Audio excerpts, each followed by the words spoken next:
Welcome to our world.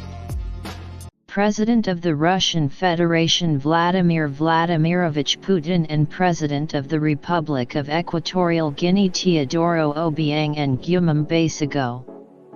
Remarks by President of the Russian Federation Vladimir Vladimirovich Putin. Dear ladies and gentlemen, dear friends and colleagues, I am very pleased to welcome all of you to Moscow at the 7th Russian Energy Week Forum. This event has firmly established itself in the business calendar of the global energy sector. Once again, it has brought together leaders of major industry companies and organizations, government officials, renowned experts, specialists, and journalists. This year, over 4,000 participants from more than 50 countries have gathered to discuss the most pressing energy-related issues and the challenges faced by both producers and consumers of energy resources worldwide. Of course, this forum is an excellent opportunity to establish new contacts, agree on cooperation, and exchange views on the long-term prospects of the fuel and energy sector. It is obvious that modern energy is one of the key industries, a true foundation of global development. When the sector operates smoothly, according to transparent and understandable rules, when resources are extracted and processed, and supplies are delivered to the market without interruption, all of this creates a solid basis for economic growth, social development, and the improvement of citizens' well-being. Unfortunately, this fundamental truth is increasingly ignored by those who have adopted mechanisms of unlawful sanctions, believing that they can apply them to their advantage, even in the energy sector. What am I referring to? Historically, the West has concentrated in its hands the key elements that ensure the infrastructure of the global energy market. I am talking about innovative solutions for resource extraction, logistics, insurance for resource supplies, and the payment system for these operations. In short, these factors, along with technologies, form a kind of platform for the global energy sector. Western elites believed that they could deny access to these services to countries they find politically inconvenient, thereby supposedly sidelining them from progress, but in reality, simply pushing them out of the market. I believe many will agree with me that these tools are primarily used as instruments of unfair competition. The motive is clear. The West does not want competition because it cannot cope with it and often loses in fair competition, resorting to discrimination, which it presents under the guise of so-called Euro-Atlantic solidarity, human rights advocacy, and so on. There are many pretexts. But what is the result? By closing access to its platform, the West has only accelerated the development of alternative solutions, alternative logistics, insurance, international payment systems, and technological innovations. Of course, this is not an easy process. Those engaged in this process find it challenging. But the process is underway. It is progressing steadily. I emphasize that today, these solutions are largely independent of outside influence. And, given that they are gradually being built on a qualitatively new technological foundation, they are becoming more effective and, very importantly, more widespread with each passing day. Primarily in countries that are gaining momentum and demonstrating high rates of economic development. As I have said before, the modern world has entered an era of profound, irreversible changes. A multipolar development model is taking shape, which is launching a new wave of global growth in the 21st century. And this growth will not be centered in Europe or North America. Of course, the fundamental foundations of the European and American economies are very serious and powerful, and they will continue to function. This slowdown will be prolonged. However, the primary growth will not be concentrated in Europe or North America, which are gradually losing their positions in the global economy. It will be in the BRICS countries and those nations that wish to join our group, seeing prospects in equal interaction that respects national interests. As I've mentioned before, but will repeat here again for this audience, these are objective data, international data. In 1992, the share of the G7 in the global GDP was 45%, while BRICS accounted for only 22%. By the end of 2023, the G7's share had dropped to 30%, while BRICS had risen to 36%. And the gap continues to grow, the disparity is widening. I should note, according to international experts, in some BRICS countries, including the People's Republic of China, the Russian Federation, the United Arab Emirates, and Saudi Arabia, economic dynamics will be positive, though relatively moderate. I repeat, these are expert assessments, including from international experts. Meanwhile, the leaders in growth rates will be the so-called Global South nations, where the GDP per capita is still low, the urbanization rate is relatively low, and yet birth rates are high. This includes, first and foremost, countries in South and Southeast Asia, as well as Africa, specifically Equatorial Guinea, whose president, the esteemed Teodoro Obiang, is participating in our plenary session. There are many pretexts. But what is the result? By closing access to its platform, the West has only accelerated the development of alternative solutions, alternative logistics, insurance, international payment systems, and technological innovations. Of course, this is not an easy process. Those engaged in this process find it challenging. But the process is underway. It is progressing steadily. I emphasize that today, these solutions are largely independent of outside influence. And, given that they are gradually being built on a qualitatively new technological foundation, they are becoming more effective and, very importantly, more widespread with each passing day. Primarily in countries that are gaining momentum and demonstrating high rates of economic development. As I have said before, the modern world has entered an era of profound, irreversible changes. A multipolar development model is taking shape, which is launching a new wave of global growth in the 21st century. And this growth will not be centered in Europe or North America. Of course, the fundamental foundations of the European and American economies are very serious and powerful, and they will continue to function. This slowdown will be prolonged. However, the primary growth will not be concentrated in Europe or North America, which are gradually losing their positions in the global economy. It will be in the BRICS countries and those nations that wish to join our group, seeing prospects in equal interaction that respects national interests.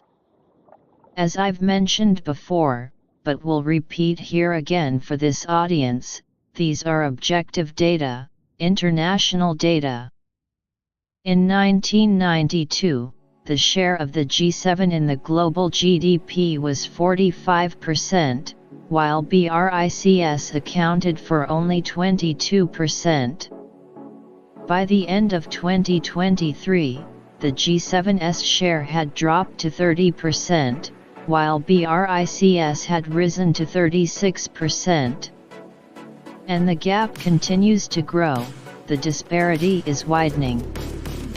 I should note, according to international experts, in some BRICS countries, including the People's Republic of China, the Russian Federation, the United Arab Emirates, and Saudi Arabia, economic dynamics will be positive, though relatively moderate.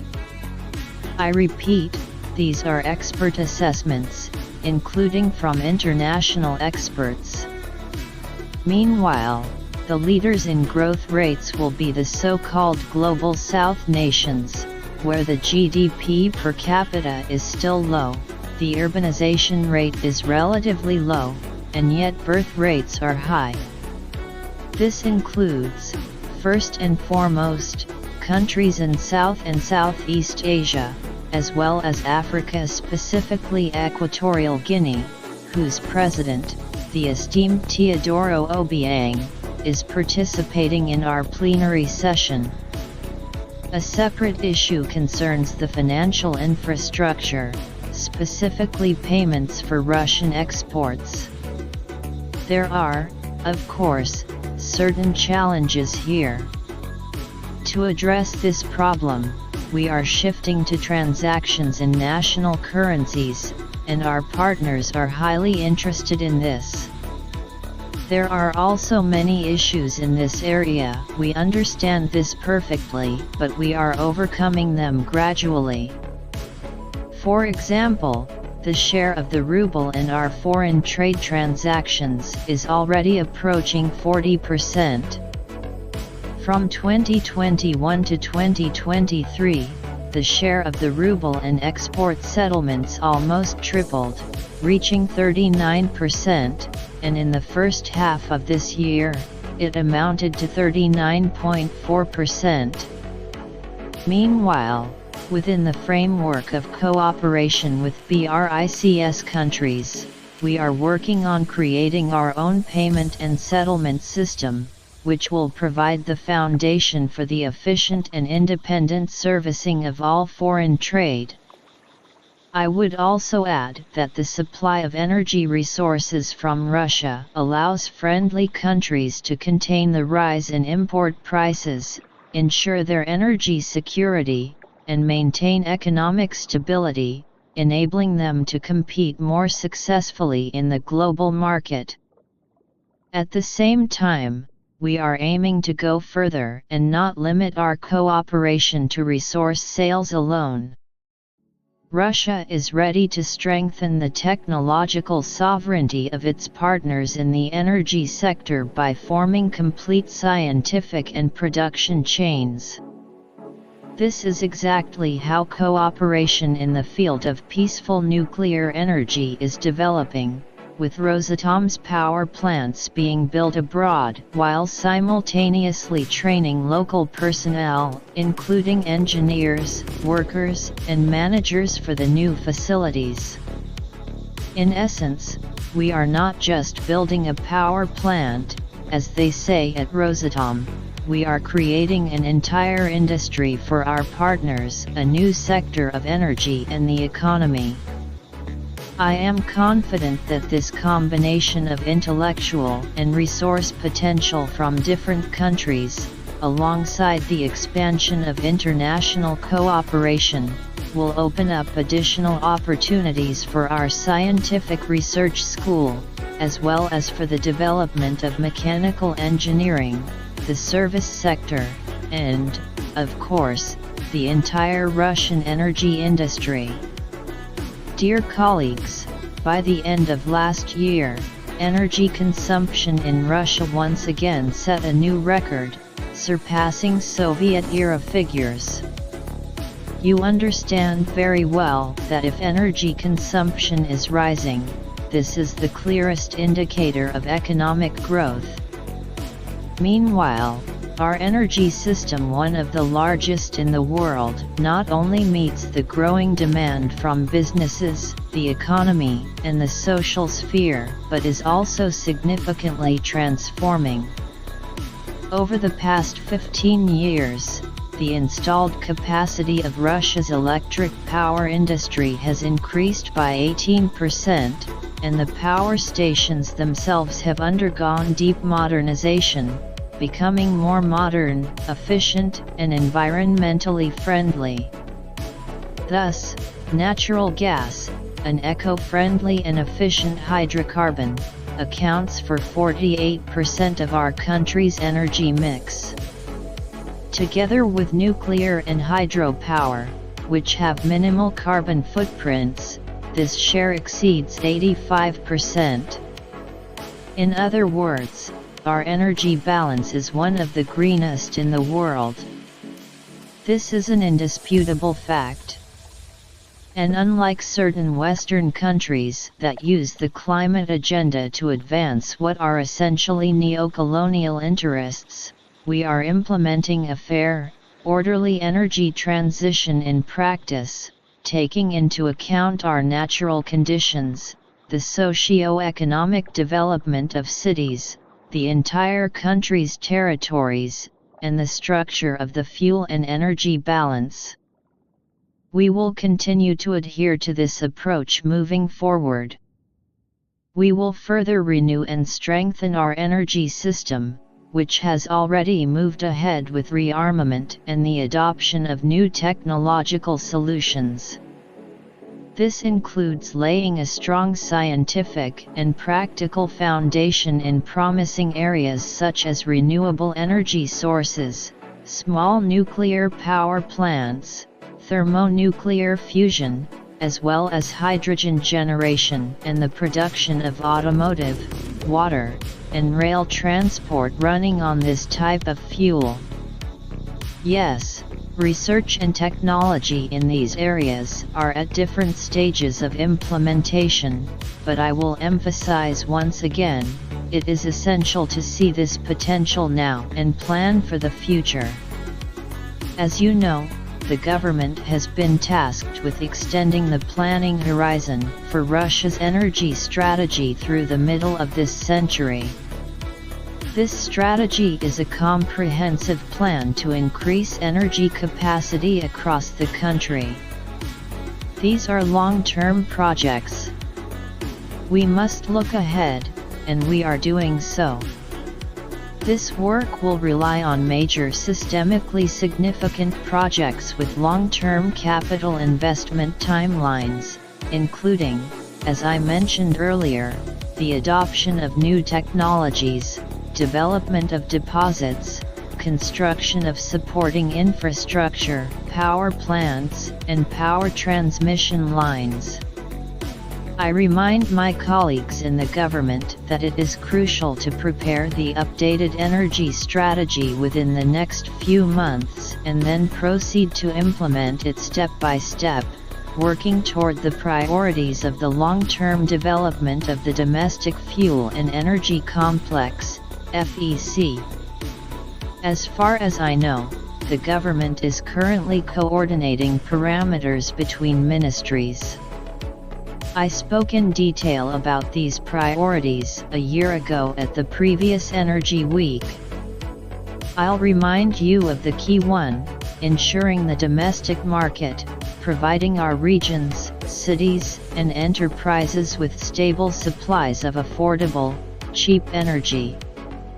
And I want to emphasize particularly that all national development goals set for 2030 must also be supported by the fuel and energy complex. According to estimates, by the end of this decade, energy consumption in Russia will grow by an average of 2% per year, which is about the same rate as the global average.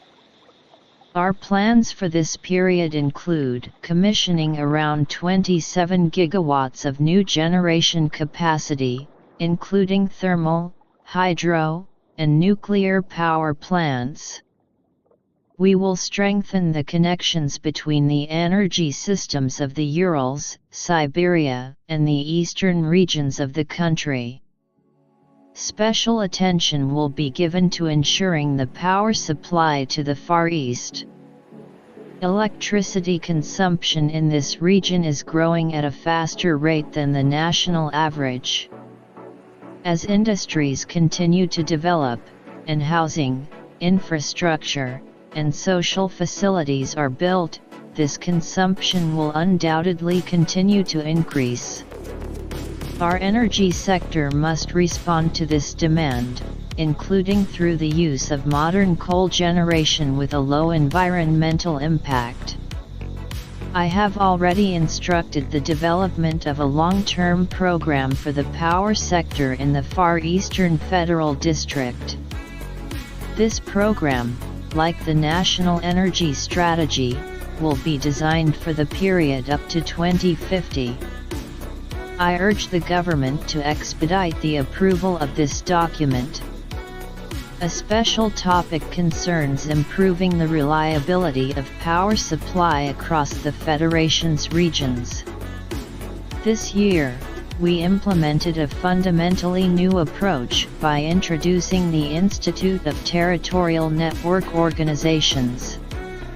Starting in 2025, these organizations will operate in every region of the country and will serve as centers of responsibility for power supply, including addressing issues related to the maintenance of unowned facilities, handling the aftermath of network accidents, and more. I ask the government, together with the heads of the regions of the Russian Federation and energy companies, to continuously monitor the effectiveness of these territorial network organizations and to develop a reliability improvement plan for each region, with clear financing sources and thoroughly considered steps. We must employ all available tools here, from regulatory agreements and infrastructure loans to concession mechanisms and service contracts. I would like to address the gas sector separately. It is currently undergoing significant changes. This concerns not only the reorientation of exports from west to east, but also a substantial increase in domestic supply, including through the social gasification program, which began in 2021 and is progressing well. I would like to thank the leadership of Gazprom for this. Gazprom, as our largest gas company, plays a leading role in this effort. I ask the company and its leadership, in collaboration with the government, to prepare a 10-year plan, the implementation of which will ensure the corporation's sustainable development. The creation of infrastructure to shift supply routes must, of course, take into account both our large-scale plans for gasification across Russian regions and the increase in domestic gas processing. When I talk about redistributing routes, we all know what I mean. If our traditional buyers have decided to abandon our relatively cheap energy resources in favor of more expensive alternatives, well, that is their choice. Let them live on those expensive resources. Moving on. Increasing the volume of hydrocarbon processing specifically within Russia at our plants and facilities is another priority for our domestic fuel and energy complex. It is crucial to ensure a reliable resource base and necessary resource extraction. We have already provided special tax incentives for this. Thanks to government support measures, offshore fields such as Pryorozhye in the Arctic and projects in Sakhalin have been brought into development. hard-to-recover reserves are being tapped, such as the Palyanovskoye oil field in the Khanty-Mansi Autonomous Area and the Yuzhno-Neprikovskoye field in the Samara region.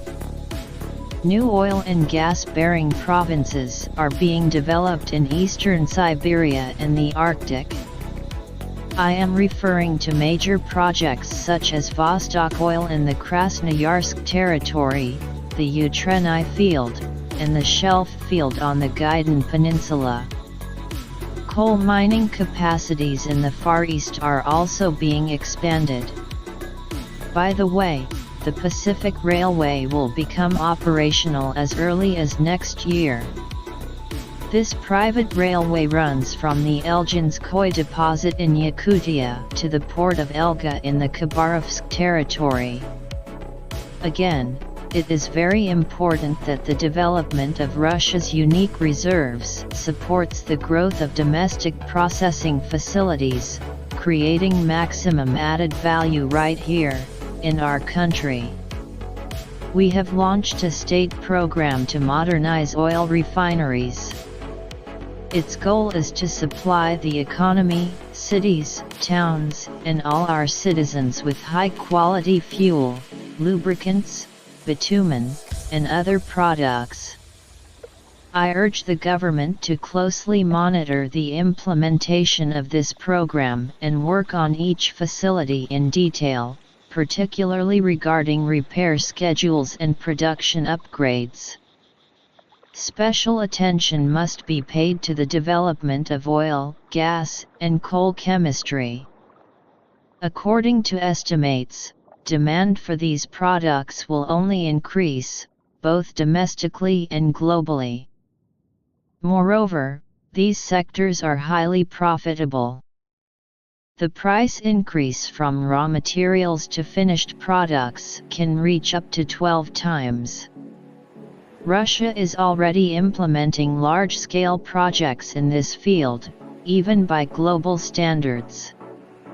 The largest petrochemical plant in the country, Zapsibneftekhim, is operational. The Amur gas chemical complex, which will become the most powerful Russian enterprise for the production of basic polymers, is under construction. There are other large projects as well. It is important that the number of such projects continues to grow, with new plants opening in different regions of the country, creating modern, well-paying jobs. I have already drawn the government's attention to this and would like to reiterate it is necessary to support such business initiatives. It is clear that, under current conditions, the reliable operation of fields, pipelines, processing plants, and power stations, as well as the industry as a whole, depends on having a domestic workforce, technologies, and expertise in resource extraction and transportation equipment, energy engineering, and more. One of the key systemic tools for supporting domestic solutions will be a national project that will be launched next year. It is called New Nuclear and Energy Technologies. This national project will set ambitious goals, namely, to secure Russia's global leadership in the nuclear sector. Secure global leadership, because our leadership is already global. This is evident from the scale of work carried out by our leading company, Rosatom. Another goal is to ensure the country's technological sovereignty across all areas of the fuel and energy complex. These are the objectives of this new national project.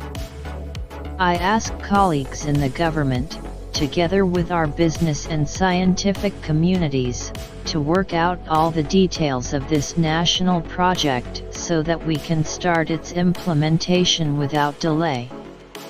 Dear colleagues, Russia's fuel and energy complex is a modern and dynamic sector. The domestic energy sector is successfully responding to current, including global, challenges, strengthening the country's resource, technological, and industrial sovereignty, while maintaining and developing trade and cooperative ties with corresponding foreign partners. Russia is fulfilling its obligations for energy resource deliveries to the global market and plays a stabilizing role in it, participating in authoritative platforms such as OPEC+ and the Gas Exporting Countries Forum. By the way, we are cooperating with the country represented by our guest in both of these organizations, and we will certainly continue this cooperation with our partners. I am confident that the strategic, long-term objectives set for Russian energy will undoubtedly be achieved. Thus, our energy companies, their workforces, and the entire sector as a whole will be guaranteed stable and reliable operations for many years to come. They will make a substantial and visible contribution to achieving Russia's national development goals and improving the quality of life for our citizens. Moreover, they will continue to contribute to balancing global energy markets in the interests of sustainable global development. Thank you for your attention. Thank you for joining us on Our World. If you found this content valuable, please like, comment, and subscribe.